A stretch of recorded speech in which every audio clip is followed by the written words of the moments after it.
It's time to take a look at this week's top indie comic picks for New Comic Book Day, February 2nd.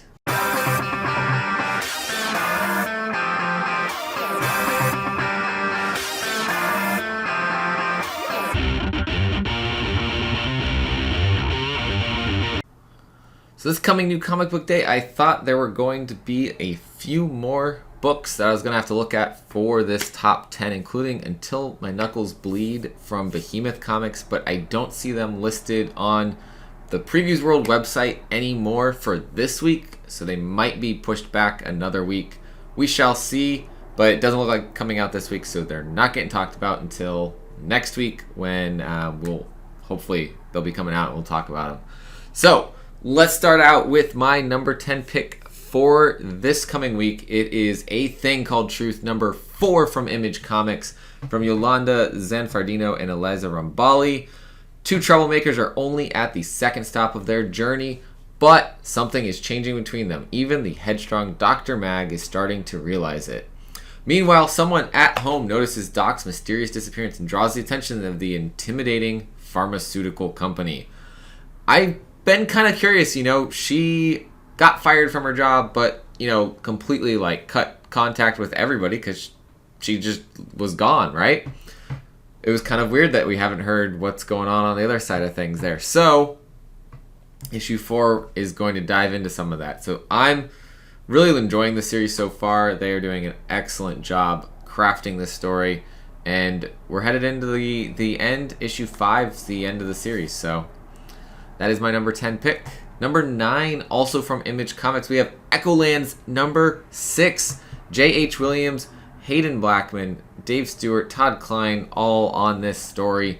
It is the end of the story arc. The first arc is concluding here, and it has been a hell of a ride. It's been so cool. I'm digging the art that's in here. I'm digging this crazy fantasy world that's been built in the adventure that is happening here, and the different personalities, different art styles of the different characters from these different worlds within the world is just phenomenal. It is very genre bending, and so this is what's going on in this issue. After only just escaping from the crime lord demigod Romulus, Hope and her crew are confronted by their former captor, but will he be an ally or an enemy? Will Kor kill him or trust him? Can Dina come to terms with the new cybernetic changes? Will Rosa finally accept Hope's plans? What is wrong with Castrom's gut? And what new dangers await the band of thieves when they finally reach Horror Hill? Lot of questions there that will be getting discussed in this issue, so I'm excited. We got the end of the story arc here. I don't know if there's going to be a break between arcs. I imagine so. Usually Image will do that. At least a month break. They'll release a trade or something. Actually, it's going to be longer because I do not see issue 7 solicited currently. So we may have a little bit of a break before issue 6 comes out. There is an Echolands hardcover coming out in June for Volume 1. So it might be a little bit before we go ahead and get a issue 7 coming out for Echolands. So that is my number 9 pick this week.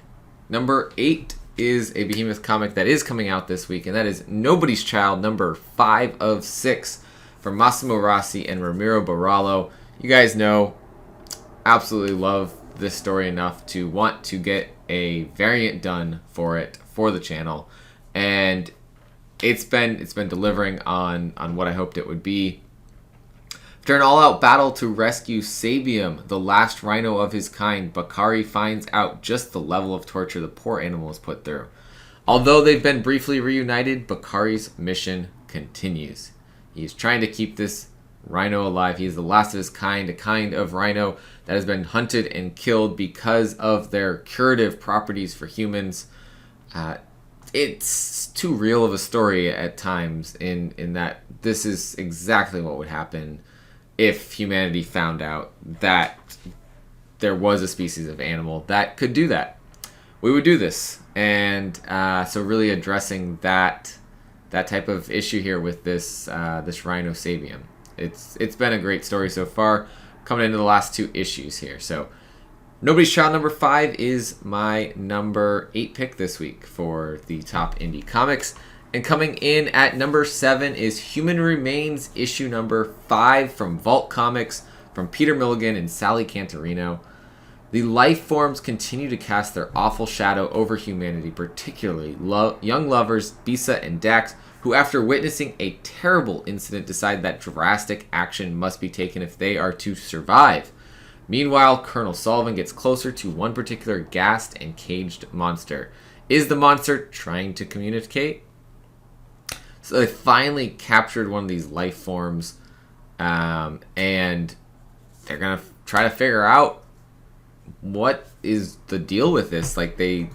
What is it that's driving them? Where do they come from? Is it alien? Is it some sort of virus, bacteria kind of thing? Is I think the discussion that's gone on with this, I can't wait to see what they figure out. That are they alien creatures, and are they looking for something in particular? Are they trying to say something? We'll see. Hopefully get some answers coming in here with issue number 5.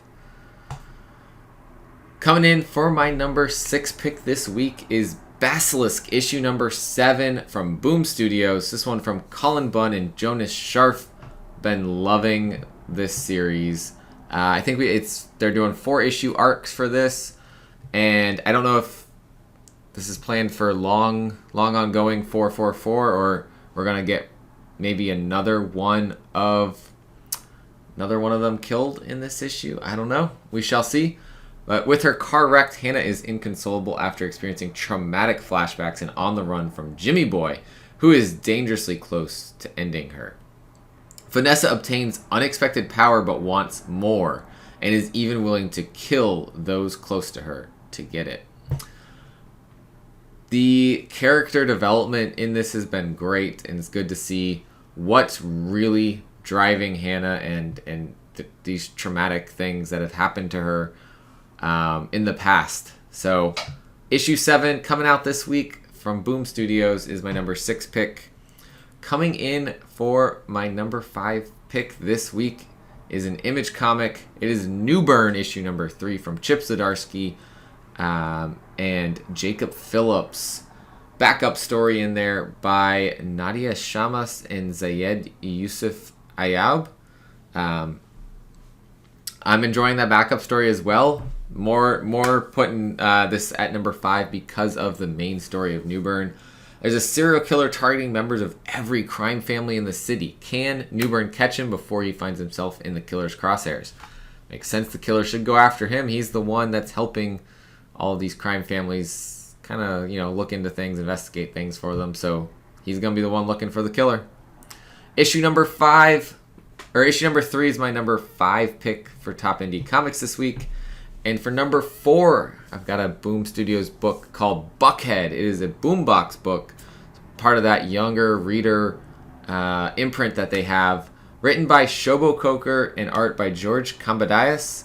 After Toba is saved by the mysterious girl, he notices that she is the only one in town without the mind-controlling tattoo. Together, they start piecing together what's really going on in Buckhead and how it's all connected to an ancient being of chaos.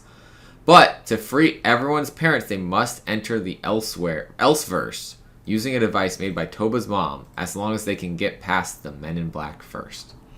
This has been very intriguing from the start. I tend to really enjoy the boombox books that Boom Studios creates, and this one is definitely no exception to that. It's been every week. It's one of my favorite reads. Shobo Coker, newer writer to books that I've been seeing, and we're gonna see. I got another Shobo book coming up in the list, so I'm excited for his writing. So this is issue number 3 of 5 for Buckhead. This is my number 4 pick this week. Number 3 should not surprise you guys. Noctera issue number 7. It's back in the main story. We had our Blacktop Bill special somewhat recently, two 2 weeks ago, 3 weeks ago. We got back to the main story here. Scott Snyder, Tony S. Daniel, Marcelo Maiolo on the colors. New story arc, Pedal to the Metal Part 1.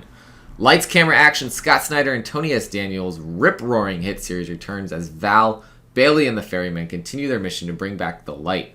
But with all new shade variants and around every corner, darkness will reign like never before. Meanwhile, Blacktop Bill's meeting some old friends. So I wonder if that's going to be pulling some people from the Blacktop Bill special. That's going to tie into this story. I imagine so. I'm excited that this is back with issue number 7. I imagine we're going to keep having these little 6-issue story arcs for Nocterra, a little break in between. But I hope Nocterra goes for a really long time. I am really digging the world that they are building here. And it is my number 3 pick this week. For number 2, I've got a new series coming from Mad Cave Studios called Speed Republic. Written by Ryan Lindsay with art by Emmanuel Parascandalo. I'm sorry if I said that wrong.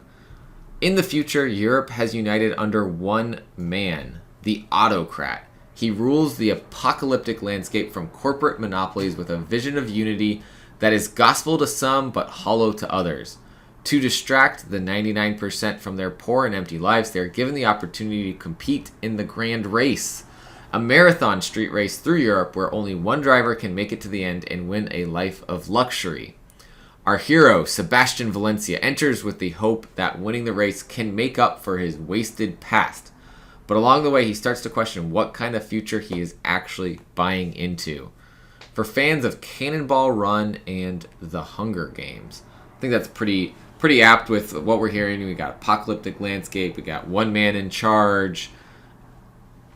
We got that, most people living in living poor lives and a strong elite population that live lives of luxury. So that, Hunger Games, I can definitely see that. So Speed Republic number 1 coming out this week from Mad Cave Studios is my number 2 pick this week. Like I said, I have another book on here from Shobo, and that is a new series coming from Image Comics with Shobo and his brother Shaf. They are brothers from Nigeria, and they are bringing this groundbreaking new blend of science fiction, adventure, drama, and vibrant Afrofuturism in New Masters. In a striking vision of West Africa under the thumb of alien colonizers, a motley crew of outcasts find themselves caught up in a power struggle for control of an ancient artifact with immense power. I love sci-fi stories. I love this different take on, our alien colonizers, alien invaders. Always down to give that kind of story a shot, and I think this is going to be a hit with the writing I've seen from Shobo already over in Buckhead. I'm excited for this new series over at Image. So New Masters number 1 is my number 1 pick this week. That's it. That is my top 10. Like I said, there were other books I thought were going to come out this week. Did not. But for the indie books, that is the top 10 I'm looking forward to reading most this coming week. So go check out your local comic shop this Wednesday. Pick up some of these books. Support the creators and the publishers. Support your local comic shop and shop locally. If you don't have a local comic shop, obviously go check out some online shops and see if you can get these books and give them a good read. All right, thank you guys for watching. As always, collect what you love. See you next time.